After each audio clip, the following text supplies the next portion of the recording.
បាទសួស្តីអ្នកគ្នាហើយវិលត្រឡប់វិញមកកាន់ Channel Programming PH ហ្នឹងហើយខ្ញុំថ្ងៃនេះខ្ញុំបរៀនអ្នកគ្នាពីរបៀបនៃការបង្កើត Facebook ហ្នឹងហើយតើយើងគួរតែធ្វើម៉េចមុនដំបូងអ្នកគ្នាអាចចូលទៅក្នុង browser ក៏បានឬចូលកម្មវិធី Chrome នេះក៏បានតែខ្ញុំសូមចូល browser នេះមកហើយ search មកពាក្យថា Facebook login ហ្នឹងហើយវាយចឹងមក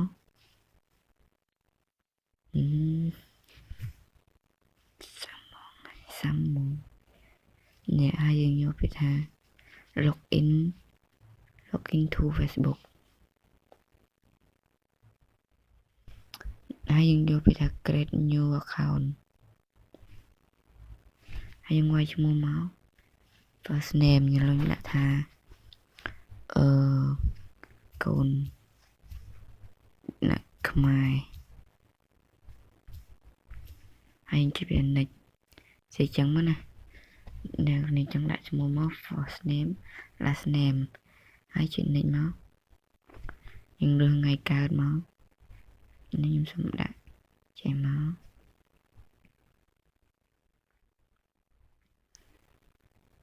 ដាក់អ្នកគ្នាអាចដាក់ទៅ1900ក៏បាន2000មិនដាក់2004មកហើយជិះ next មកនេះគេឲ្យយើងវាយលេខទូរស័ព្ទឬក៏យើងចង់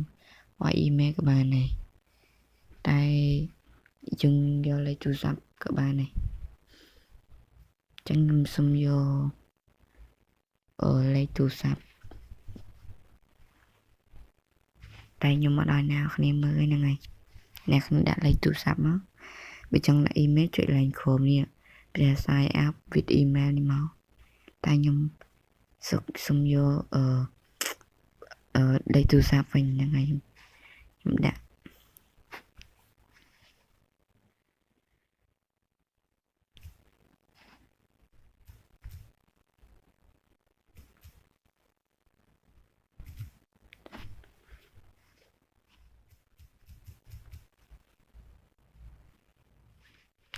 នេះពេលដែលយើងចុចចឹងហើយគេឲ្យយើងតាប្រុសគឺកស្រីបើស្រីដាក់ female មកទៅប្រុសដាក់ male ចឹងខ្ញុំប្រុសដាក់ male ចុច next មកនេះគេឲ្យយើងដាក់ password ចឹងយើងដាក់អីក៏បានដែរឲ្យតែយើងចាំតែខ្ញុំដាក់ឲ្យខ្ញុំអត់អ្នកគ្នាមើលហ្នឹងហើយដាក់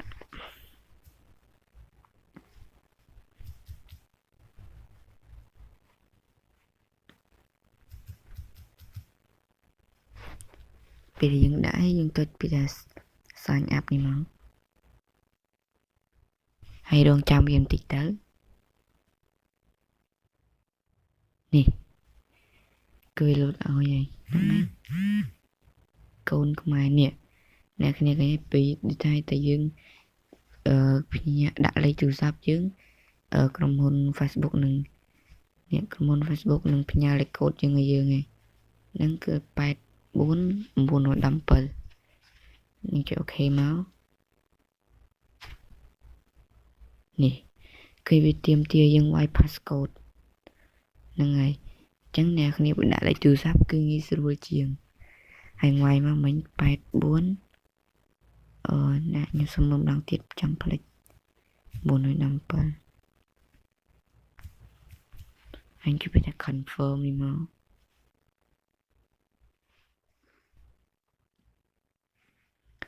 ហើយរងចាំវាបន្តិចចុច next មក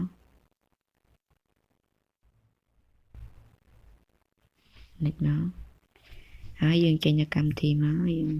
ចូលក្នុង Facebook មកនេះហើយយើងវាយមកដែលយើងបង្កើត email ហ្នឹងគឺខ្ញុំដាក់លេខទូរស័ព្ទយើងវាយចូលមក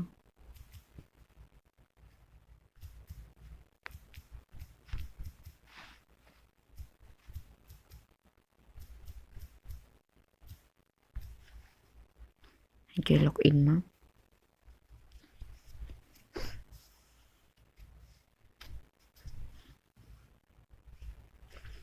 បាទនេះហើយ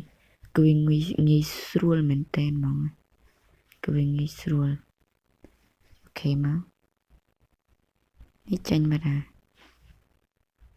គឺវាងាយស្រួលហ្មងគ្នា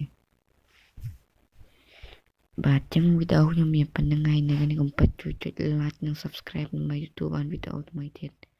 សូមអរគុណបាយបាយ